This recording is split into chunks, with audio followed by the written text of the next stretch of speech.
Dans cette vidéo, je vais vous présenter comment calculer et tracer des combinaisons linéaires de vecteurs. Donc je me donne deux vecteurs qui sont les vecteurs de coordonnées 1, 1 et -1, 2. Donc, je vais commencer par les représenter et après on verra comment on calcule, enfin qu'est-ce que c'est d'abord qu'une combinaison linéaire et comment on calcule une combinaison linéaire. Donc la première chose à faire, c'est de tracer donc, le vecteur U. Le vecteur U est de coordonnées 1, 1, c'est-à-dire qu'il a pour abscisse 1 et qu'il a pour ordonnée 1. C'est-à-dire que mon vecteur, il va être à l'intersection des deux de ces deux segments, et donc je vais obtenir mon vecteur U comme ceci. De coordonnées donc 1, 1. Ensuite, le vecteur -1, 2, c'est la même chose, c'est-à-dire qu'il a pour abscisse -1 en ordonnée, en abscisse, pardon, et 2 en ordonnée. Donc, il est à l'intersection ici. Donc là, j'ai mon vecteur V que je peux tracer ici.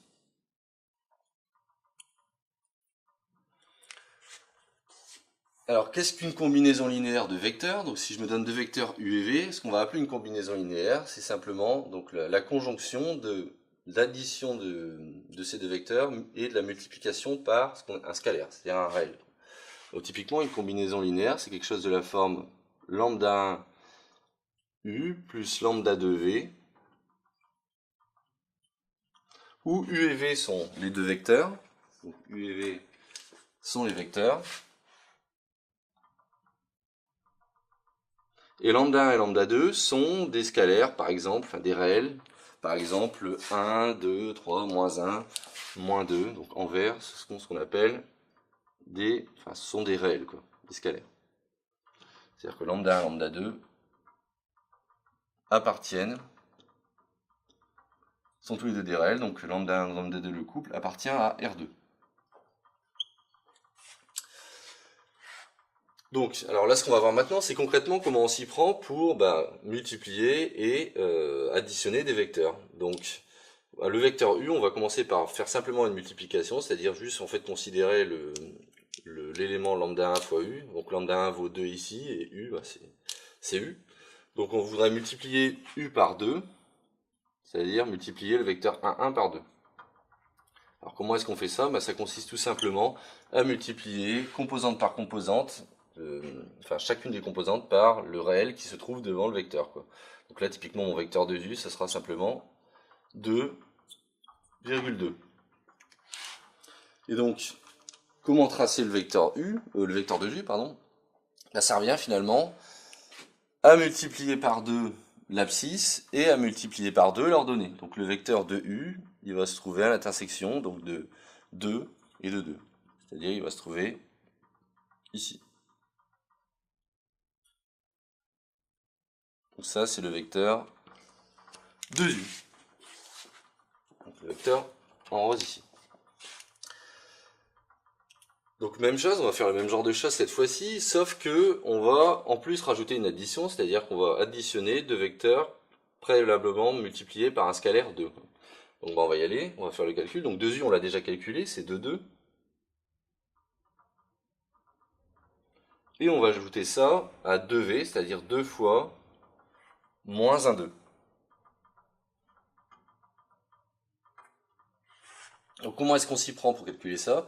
Tout simplement, on va à nouveau multiplier composante par composante le scalaire qui se trouve devant le vecteur, et ensuite on additionnera les vecteurs, les abscisses des vecteurs, et on additionnera les ordonnées des vecteurs. C'est-à-dire, donc première étape, la somme des deux, donc c'est 2,2 plus -2, 4. Et ensuite, pour additionner nos deux vecteurs, on va additionner la composante en abscisse avec la composante en abscisse qui est ici.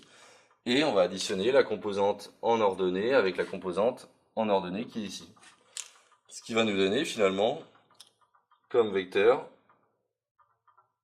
donc le vecteur 2 moins 2 ce qui fait 0 et 2 plus 4 ce qui fait 6.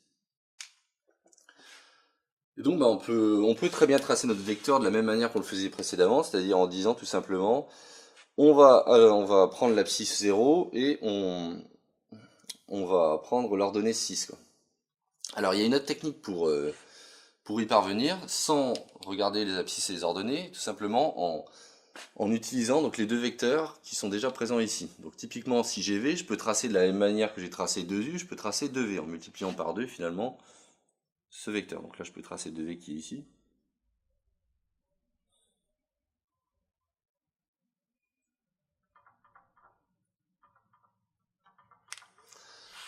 Voilà.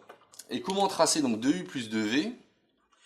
Il y a une technique qui consiste simplement à déplacer le vecteur et à mettre donc le deuxième vecteur au bout du premier vecteur. C'est-à-dire à faire une translation finalement de ce vecteur pour le mettre au niveau,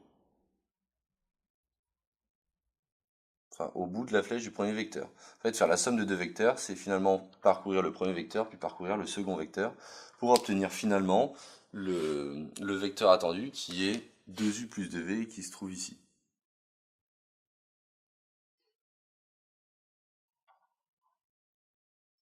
Donc ça c'est 2U plus 2V.